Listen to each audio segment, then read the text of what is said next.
you showed me that Dennis Prager video. Which one was that? It was an argument about Israel where he was talking about why Israel deserves to exist and stuff. After being there, man, holy shit. I feel like people have no idea I didn't even know what the hell was going on until I went to Palestine and saw how crazy it was. But what is it like? Give me your thoughts on your experience. So everyone mistakenly thinks that Hamas like controls Palestine. That's not true at all. There's 3 different areas that were drawn up with the original partition. It's the West Bank, which is totally under military rule by Israel. And then there's the Gaza Strip, which is like the open air prison, which they bomb the shit out of like every couple of years, and Hamas controls that area. And then there's Jerusalem, which is an international city center that both Arabs and Jews live in. But the West Bank has been occupied militarily since 1967, and it's complete martial law. There's checkpoints. All political parties are illegal. You can't... Having a gun is like the least of it. You can't hold a flag. You can't belong to a political party. You literally can't do shit if you're a Palestinian. You just have to sit there and submit. And even if you share a photo of someone who was like killed by an Israeli soldier, you go to jail. And you go to jail for the amount of like months that... What? Yeah. Based on the shares and likes of the photo, they'll penalize you more and put you in prison for longer and longer. I mean, I'll just tell you one story. If you put a photo on social media, like you put of someone who on Facebook, died, and they'll be like, you're sharing a martyr and inciting people to like commit suicide, like on behalf of Palestinians, you go to jail, and they put them in jail. There's 99.7% conviction rate. Kids are tortured. Kids are in prison. It is absolutely insane. We went to, the first day that we were there, we went to a funeral of some guy, some farmer who was shot by Israeli forces. And we went to the funeral. It was horrible. You know, all the women are wailing and crying. And as we're leaving, the Israeli forces had set up a checkpoint right outside of this dude's house and started tear gassing and shooting rubber bullets like at people who were simply attending the funeral, just to punish people for attending the funeral. We went to another girl's house named Aya, who got shot in the vagina for peacefully protesting at some protest, and they shot 200 people that day. One guy next to her died. Another guy was paralyzed. They have a policy called shoot to cripple, where they shoot guys in the dicks. Yeah. Oh, it is fucking nuts, man. The West Bank is no joke. I thought that I was going to die several times. We were at this checkpoint going through Calandia, and there was this old man walking, like clearly drunk or something, and kind of like walking a little bit toward the checkpoint. They started shooting at him. Bullets are ricocheting off the thing. And my partner Mike, who was an invading soldier of Iraq, was just like, we're going to die. Like, they're shooting this guy. There's bullets ricocheting. It was absolutely insane. And as we go through the checkpoint, the soldier's like, hey, stay safe out there. And I was like, yeah, when you guys are arbitrarily shooting people. And the person who was driving us had just told us that a couple months prior to that, some woman, Palestinian woman, because you can't go to Jerusalem. Like, if you're a Palestinian, there's like barely any Palestinians who are even allowed to go pray at the most holy site, the Dome of the Rock in Jerusalem. You can't go to the beach. You're just completely constricted in a prison, and you can't travel. And he was just telling us that months before we went through this checkpoint, someone was going through the checkpoint because they got a permit to go into Jerusalem, which is like a lifetime golden ticket, like Willy Wonka. And they're walking and she just got executed. And then... What? Yeah, she just got executed, and she was bleeding out at this checkpoint, and her little brother tried to help her, and they shot him too. And they're like hiding the video of this. Why and this is just shoot a day... her? Because they fucking hate Palestinians, and Palestinians are animals to these people. It's sick, man. It's sick. It's really, really sick, Joe. And I couldn't even get into Gaza. We were banned from going into this territory because I was told by the Israeli government that I was a propagandist and that I was like an enemy agent. And so I wasn't allowed to go into Gaza. So Gaza's hell, but the West Bank is under martial law, and everything's illegal, and you can't do a goddamn thing. And it's super cool. Like, we went to this place called Ramallah that was just like Oakland, where they're smoking weed. There's like openly gay people there. Like, it's just completely different than what people think of Palestine, you know? People think of it as just a bunch of people with turbans on blowing themselves and up. Hamas is like, yo, you elected Hamas. And like, well, Hamas doesn't want Israel to exist. It's like, well, actually, Hamas is controlling this one area for a reason, because it was built as this surplus when Israel was created. Millions of refugees were put miles away from the homes that they were ethnically cleansed from and put into refugee camps in Gaza. And when the Israeli military wanted more and more land, by the way, all settlements in Israel are illegal. All of them are illegal in the West Bank, but they just keep creating more and more and more. And we would go to these villages of just Arab people living in these villages, and the settlers will come. You have to be a fanatical fucking asshole to move from California to an Arab village in Palestine and set up a goddamn tractor trailer and just live on top of their home. And they can have giant machine guns. They can firebomb you. They can shoot you. They can beat you up. They're protected by the state. You can go with a tractor trailer, set up a home. The state immediately runs a water line, a power line, and a military outpost to protect you. And the Arabs are just sitting there waiting to get killed or attacked. It's absolutely insane. And the way home demolitions work are insane too, because like they either deliver a piece of paper with a rock over it, and they're like, here, if you find it, good for you, and if you don't, then you're screwed. And that's if you're lucky. If you're not lucky, your home will be invaded by settlers, and you'll be forced out of your home. There's videos of this all over the internet of like groups of settlers going and literally taking over Arabs' homes, and then they just are forced out. It's crazy, man. It's completely way crazier than I ever could have imagined. How long were you over there for? A month. Whoa. Yeah. Yeah. And we were simply, and people want to quabble about like, oh, it's not apartheid. There are different fucking license plates for Arabs and Jews. Like, you cannot go to areas. Like, Israeli soldiers were arbitrarily set up checkpoints and just shut you out of your neighborhood and force you to walk 3 miles to your home. Like, they can do whatever they want because you are under martial law. And you have no mobility, like you have no freedom. So it's really bad. And we just did a whole series on the Empire Files talking about how Israel was created up until today. And we go over like the settlements, the demolitions, the jail, and why I think there's no hope from within Israeli society to change. Because it's becoming a more theocratic state and a more fascist state as it grows. Because you have to be to maintain this Jewish supremacist state. You have to be like more fascist and more controlling and more militaristic in the way that you rule society, just like the U.S. I mean, people who were considered outlier fringe assholes 30 years ago are now like the Christian evangelicals are now in power.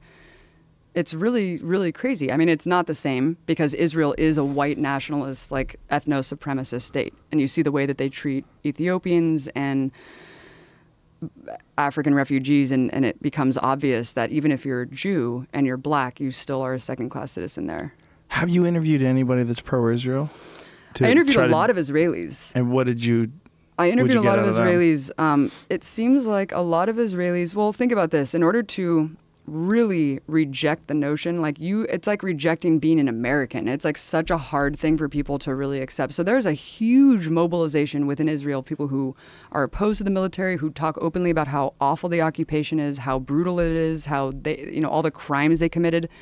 But you'll very rarely find anti-Zionists who will come out and say the notion of a Jewish state is wrong, because then it means you're just rejecting everything that you are. And like, who are you then if you're an Israeli and you are not Zionist? It's like, it's just a really hard notion for you to wrap your mind around. But we interviewed about 40 Israelis, man on the streets, and to be leftist is a slur. So like a lot of Israelis don't even entertain the notion of, oh, maybe there shouldn't be an occupation at all. They're all just like, okay, well, maybe we should have a more humane occupation. Maybe we should give them water.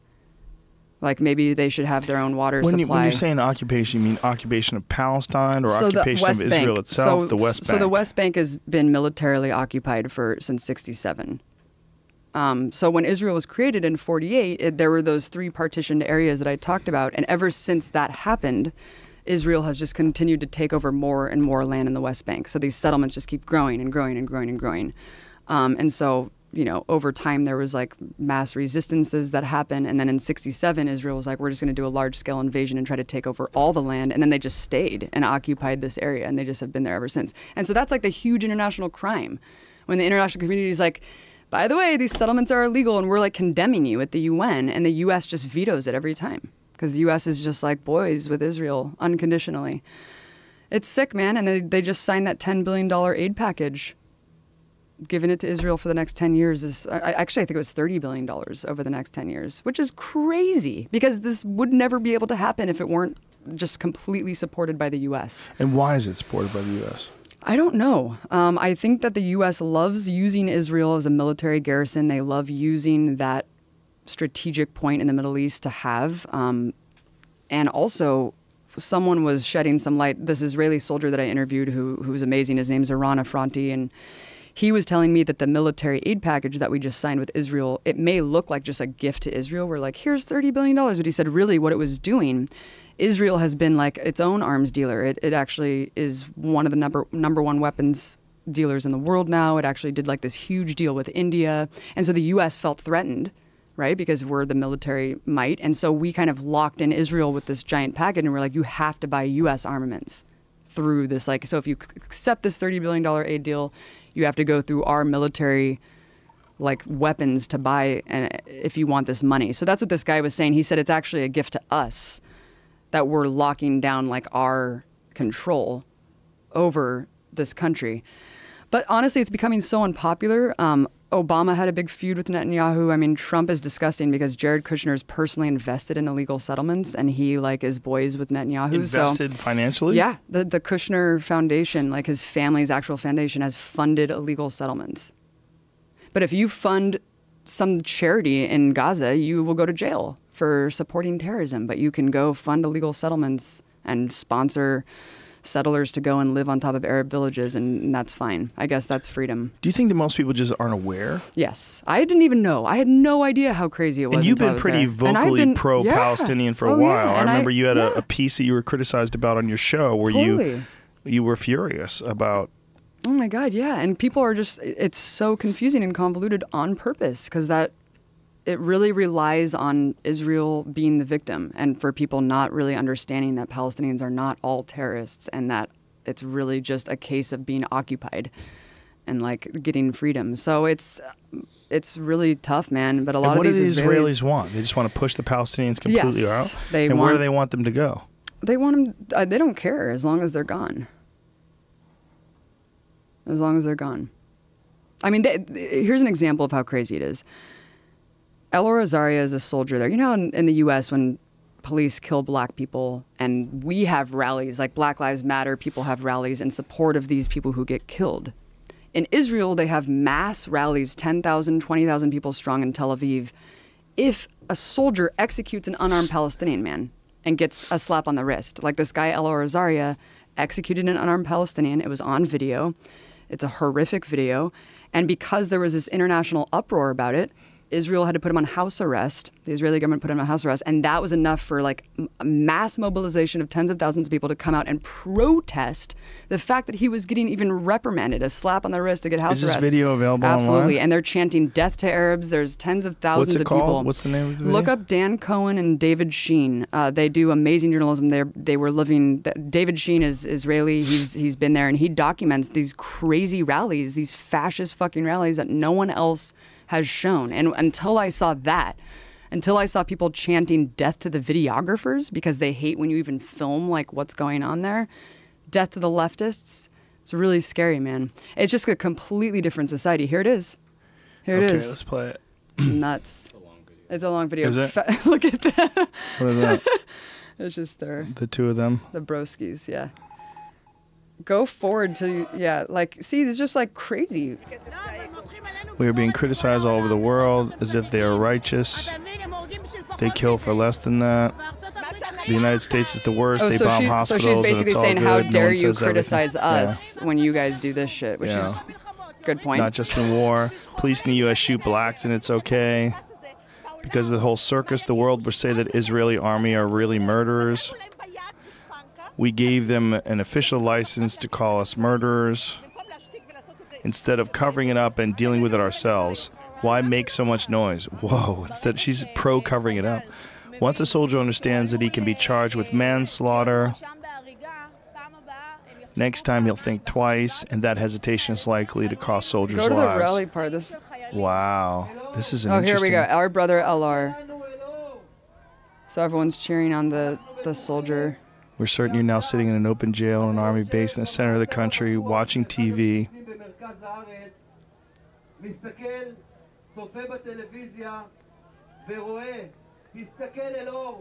Look, Elor, the Jewish people support you. The Jewish people are with you. And wait, he's about to say... Jewish people do not abandon their soldiers. They're about to chant death to Arabs. In the past, present, or the future. Whoa. You are not alone. This is intense. This is not even the hero. Like, they're mad because they're all taught summary execution is like an institutionalized thing. So they're all like, why the hell is this guy getting persecuted for something that everyone just acknowledges that this is So the soldiers have to be able, in their eyes, soldiers have to be able to just execute Palestinians anytime they want. Go to that huge rally at the end. Yeah. So do you think that they feel like trapped and surrounded, and that they make this justification because they feel like there's Arab states all around? That, oh my God, they have a fucking concert. They're singing. Oh yeah, no, this guys is wearing crazy. Adidas. That with the help of God, all Israeli soldiers would return home peaceably. In the help of God, all terrorists will be neutralized. Go to that part. Yeah, go to there. Flowers in the gun barrel. Israeli national Go to there, anthem. yeah, where it shows the... Thank you for coming. Good night and total respect. Yeah, for the there's a part army. in this video, people should watch it, where it says, yeah, we'll flip the country over, free the boy, death to Arabs. Where is it? Death to Arab part. Coming. So how'd these guys get away with filming this?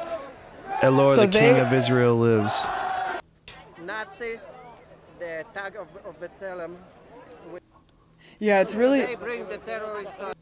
It's very intense. I mean, yeah, of course Israelis are indoctrinated. I don't know, it's a 10-minute video, but it's part of when the giant rallies. We have it in our videos too on Empire Files.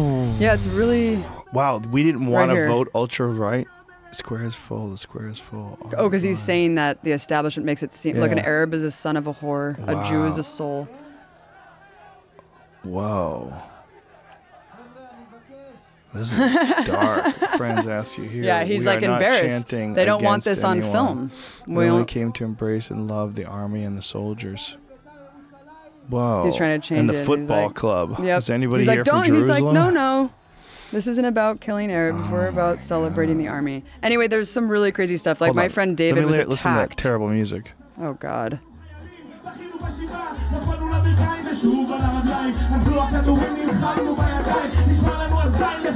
We're fucking sick of waiting for peace. I will no longer dream about it until I die. God, together with this holy crowd, I utter a prayer. Jesus Christ. Like, we would go into Jerusalem and Tel Aviv and people would be like, are you Arab? And I'm like, what? Like, they just immediately just have this distrust and hatred for Arabs. It's extremely intense. And like you were saying, I mean, this is a thing that starts from childhood. You are indoctrinated to think that every single person is trying to kill you. So all these people, or these guys that film this, they're kind of fucked now. They've been jumped. My friend David Sheen was jumped because someone came up to him and he was like, where's your fucking flag? Because you like wear Israeli flags as capes. A lot of these people like wear them. It's extremely fascist. And he was just like, my flag. And they're like, yeah, where's your fucking flag? And they beat him up. Whoa. Took his camera. And this happens all the time. I mean, they luckily he's an Israeli Jew, so he doesn't get that much heat. But my friend Dan is also, looks like he is a Jew. So they don't really give him heat. But like, yeah, it's really dangerous to film there, and it's really dangerous to document what's going on. They must be particularly furious about Israeli Jews that expose this stuff. Oh, yeah. They're definitely targeted. Right? Yeah. It's dangerous for them to be in the country, for sure. That's that really ruthless patriotism. Right. That what that woman was saying, that soldiers might hesitate if they can be charged with manslaughter. Just oof. Yeah, it's pretty intense. So I feel like, yeah, the whole Israel thing, and people are confused about like Bannon and this anti-Semitism thing. Look, you can hate Jews and love Israel. Just like Richard Spencer. That's a perfect example. Richard Spencer sees Israel as the perfect example of what he wants the U.S. to be, because it's a ethno-supremacist nationalist state. And that's what these people love. So you can be anti-Semitic and still love the notion of fostering like a certain group, a certain identity. Oof. So does he think we should have mandatory military service the way they do? Well, he definitely doesn't want different races breeding. So I think that he probably just wants like an insular society of all just like white people. Jesus Christ. Nazism, bro. When you get a bunch of people and everybody has to join the army, very disturbing. There's a bond that they have that's very different than a regular civilian bond, and the indoctrination that you get once you've been in the military, and you fought side by side with your brothers and sisters in arms. It's a totally different feeling. I know a lot of people that have been in the military, and some of them got deeper in it than others, and like those people, like it's almost like an us versus them. There's society that they're, like that's that whole Chris Kyle sheepdog thing. Right. You know, like they're protecting us, but they together as a group are much tighter than any other group in the United States. Like, I mean, there's division in all groups, right? But I got to imagine that the bond that they have as Israelis, all of them have been in the military, all of them living in this one small area surrounded by Arab states. It's got to be super intense. They should have created Israel not in the goddamn middle of the Middle East. Put it in fucking Australia. Like, what the hell were they thinking? It's insane. I don't know enough about the history of that region, but I mean, Sykes-Picot, Western, empires basically just drew a line through the Middle East and divided all these countries and formed all these borders back like 120 years ago. I don't know, like when was Sykes-Picot? I don't know. Somewhere around that time. So anyway, fast forward to when the Ottoman Empire was colonizing this area and the British were occupying what is Palestine, right? And the Zionist lobby was really strong. This is well before the Holocaust, and they were super, super strong and emboldened, and they were negotiating with the Brits about where they can form like a Jewish state. And there really was no support until the Holocaust, where they were able to sell the fear more. And there was even false flag attacks where Zionist organizations were going around different Arab countries and committing terrorism and then saying all right, the Jews need to come and escape. You guys are being persecuted. Like they would actually carry out terrorism at synagogues and stuff. And this is all documented. Yeah. But the ethnic cleansing that went on, I mean, it's horrific. There's dozens of massacres that happen in the formation of Israel because even though it was partitioned initially by the UN, I don't know who gave this international body the authority to partition a country on top of another country. But on top of that, there was several massacres that just continued to take more and more of the land, as I said, and that was called the Nakba. And so all these people were expelled violently and purged from their lands. And we visited some of these refugee camps, and the people were just we literally, our houses are 5 miles away, and we're just stuck in these camps, and we've been here for 50 years. Yeah, it's sick. And they have no water. They just have one water tank every month, and Israeli soldiers will go and spray skunk spray, which is a military manufactured, disgusting, toxic tasting spray tastes like sewage water, and they'll just go target these water tanks, and then your water will be fucked for the whole month. It's just little things like this just to make people's lives a living hell. Now, did you film when you were over there? Yeah, we have tons of. We have 4 episodes out where I go to anti-refugee rallies and I'm talking to people who are telling me that these people are subhuman infiltrators who need to be executed and rounded up and put in chains. And Jesus, it's all on film. I mean, it's really crazy, and you really don't understand how bad it is and why it's so dangerous and how really it's been the crux of so many problems in the world. Especially in that region, what we've done just to create this settler colonial state in the middle of the Middle East and expel all these people violently and then just unconditionally support Israel no matter what war crimes they commit, no matter who they bomb, no matter who they kill. It's sick. And people don't respect us for doing that. And it's super hypocritical when we're engaging in military operations in the name of fucking morality and humanitarianism. Why do you think they openly support Israel the way they do? It's really hard to say. Why do we support Saudi Arabia too? Yeah, but Saudi Arabia has oil. At least True. there's some logic. You can connect dots. They're really simple. I don't believe the whole Zionist lobby controls the U.S. I think that it's a partnership. I think that the U.S. sees a lot of leverage having Israel there, but I think it's becoming more unpopular where it's almost becoming a liability because the rest of the world is increasingly realizing how fucked up the situation is and trying to boycott the state. And the U.S. it's not going to be a popular thing. Even when Obama was leaving office, he did that kind of cursory, superficial thing where they, for the first time, didn't veto Israel or didn't veto the condemnation of Israeli settlements. And so that was we didn't not do it, but we just didn't veto it for the first time in a long time. And that was a huge slap in the face to Israel, even though it was nothing but just a symbolic, empty gesture. But that was kind of Obama's fuck you as I was leaving. But it really didn't do anything. But it shows you that there's a lot of divisions, I think, from the inside. And I think the government is realizing it might not be worth it. If the pressure continues to mount, I mean, we need to put pressure on our government to stop this occupation because it's completely inhumane and disgraceful. So you said you have 4 episodes of this that are out right now? Yeah, 4 episodes, and we're putting more out. We're putting the episode with all the interviews with Israelis next. And so where we can have somebody see these? On Empire Files on our show on YouTube. The Empire Files. Is it just that's the name of the channel? Yeah, so Empire Files is the name of the channel, and then if you go to theempirefiles.tv, we have all of our archive on there.